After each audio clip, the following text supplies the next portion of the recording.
So, Yasa, how long have you been with Quraz? Since 2001, so that's 25 years. Okay. Since the founding, effectively. Yeah, 25 years ago.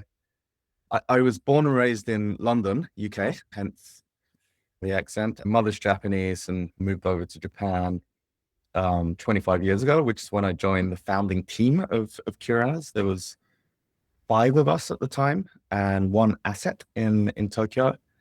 And now we've grown to a lot larger company. We've got 71 open assets now with kind of 4 or 5 on the pipeline as well.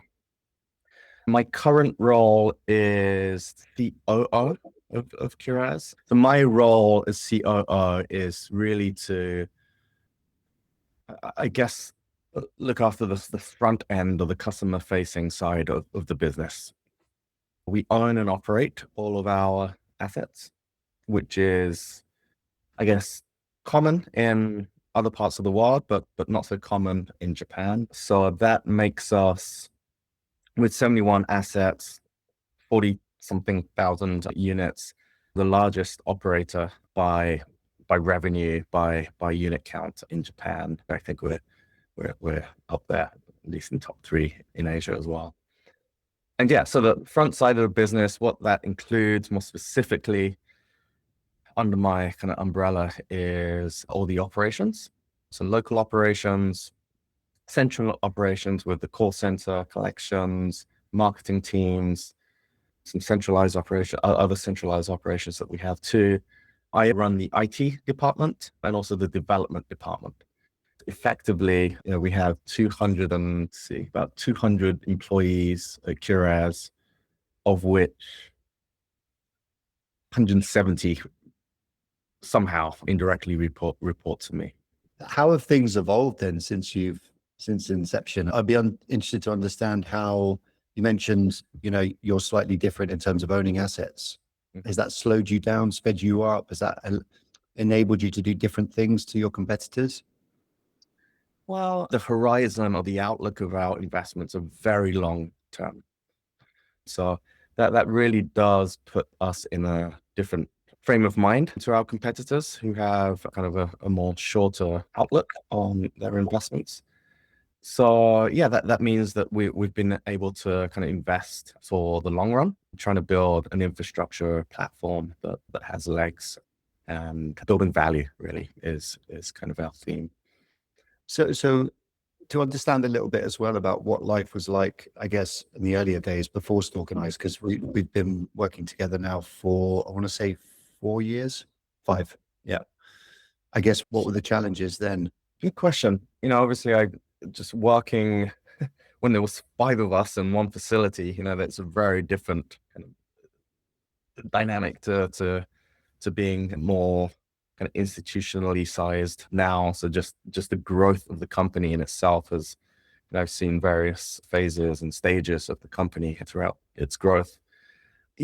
From the early days in Quraz, the management leadership, there's 5 of us, we were all quite entrepreneurial and hands-on, I think. And as it relates to kind of systems and technology, again, always trying to kind of be progressive, be adopting the latest and the greatest. In the early years, and I'm talking 2005 to 2015, call it that kind of 10-year generation, we first grew out of that kind of piloting phase. We did 2 or 3 sites in Japan, realized that there's a huge opportunity here, and went hard in the growth phase, which is when we first encountered our first technology challenges and struggles with CRMs and ERPs and like moving off an Excel sheet, right, to something more structured. And at the time, what we found was there were solutions, and we used one. It was called Rent Plus. I don't know if you're familiar with that one, but we used Rent Plus, which is equivalent of a site link. It's out of the box. It's designed for the industry, yada, yada, yada. Within a few years, we saw its limitations very quickly. The biggest one was language. language, and not just language, but it wasn't adapted for the Japan market. And I'm talking not just language, but taxes and payment structures and whatnot. So we ended up customizing a lot of it. And of course, when you start customizing, right, there's all sorts of kind of the domino effects of doing that. We felt a lot of pain points with, which is when we decided to effectively build our own system. This was 2010, 11-ish. And we had built our own ERP/CRM system within the Microsoft Exapta framework. And, the biggest problem that became more and more apparent over the years was that fundamentally, we're not a technology company, right? We're a self-storage company. We're a real estate company. And kind of maintaining employees, that skill set to manage a completely bespoke system in-house was becoming more and more challenging, right? The skills required to uphold and maintain the system sat with a handful of people, which put the company at great risk of, if we lose those people, then ERP, our invoicing is down, which is not how an enterprise company should be running, which is why towards the end of the 2000s that we started looking at options. I'd be interested to know, during that process, was there a tipping point? Was there something that happened, or was it a kind of a gradual technical debt that was compounding, and then eventually you as founding members just decided, look, there has to stop, we need a solution? Or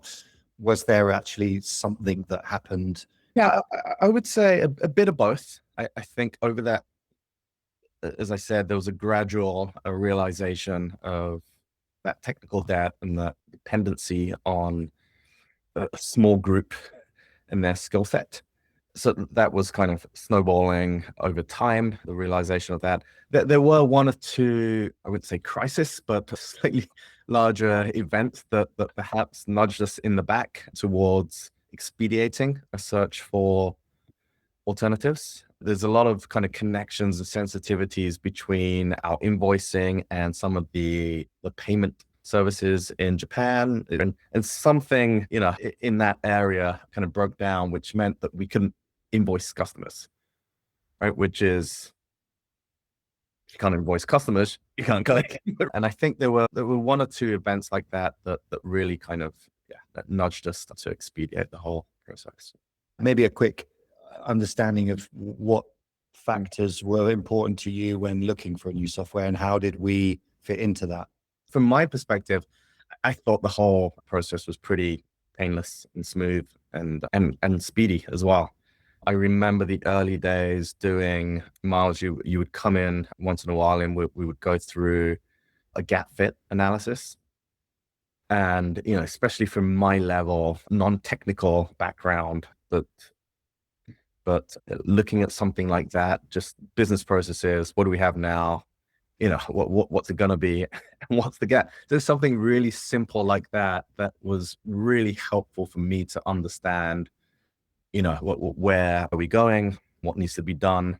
The key risk factors in. So for some reason, Miles, I really remember those sessions going through that gap fit analysis. Beyond that, after that's done, to be honest, it steps into the technical teams. One interesting thing is around the sort of technical adoption. You say you're a 200 person or employee team now. Was what, maybe you weren't 200 4 or 5 years ago? What was that adoption like, and how did you overcome some of those, the onboarding of a new software or system to all of your employees? Yeah, good question.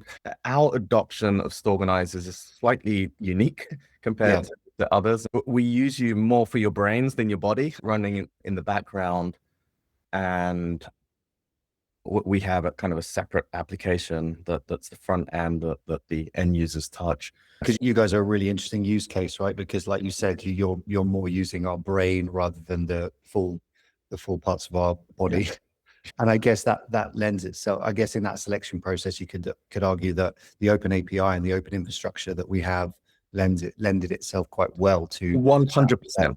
Yeah. 100%. I think one of the key factors of selection was the ability to do something like this, and your flexibility in a cloud environment with APIs that we could just connect to and use as we wish was a massive factor in selection. Yeah.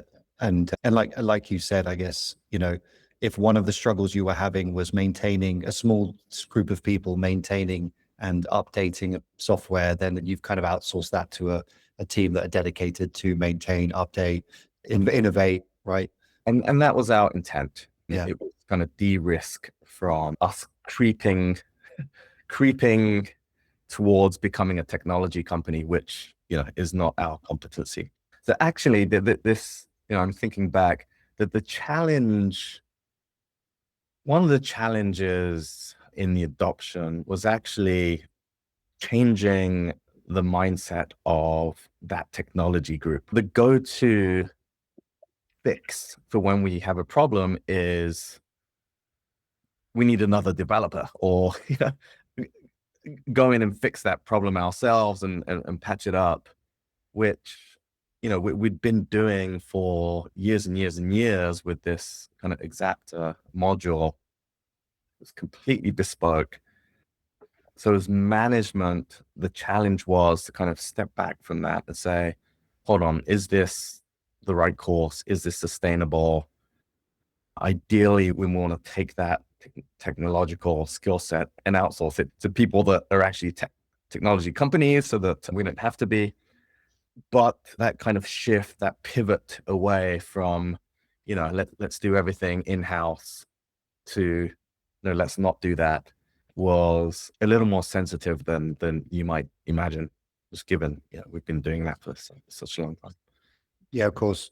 And also it's very common that you have legacy tech stacks that have been, custom made, and those people that are responsible hold the keys and they don't want to give them up. They want to protect their own, right? So it's hard for them to let go. So it's like what we're seeing with AI now, with tasks that can be automated, and there's that resistance for people to try and innovate and automate because think that it's at the risk of their jobs, which in some cases it might be, but that it's just that the human element sometimes is the biggest block to innovation, because technology is often ahead of the human adoption curve. Yeah, that gap is challenging for management. Seeing as you brought up AI. Yeah. Oh, I was going to jump in on that just to hear kind of what are some of the things that you guys are doing as a company around AI, and or having in your sites as as all these tools progress and become more common. I think broadly we're just trying to stay on the curve. Again, we're not a technology company. We're not going to be kind of creating AI products for the market or anything. We're really just trying to focus on internal optimization and new services, even potentially within kind of our small framework. Basically, not falling behind. It is kind of the broad strategy that we have. What that means more practically is that we have kind of an AI SWAT team that I put together across the company, working on various projects. A lot of them are kind of for internal productivity and optimization of business processes. Some may eventually be customer facing as well.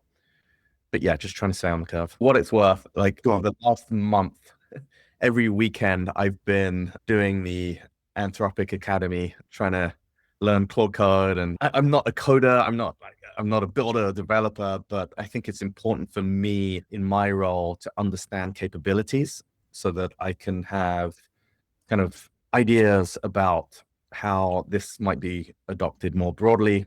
Is there anything else you wanted to share with us? No, listen, I think Miles, like for Storeganise day-to-day management, we probably reach out to you once or twice a year, if that. Yeah.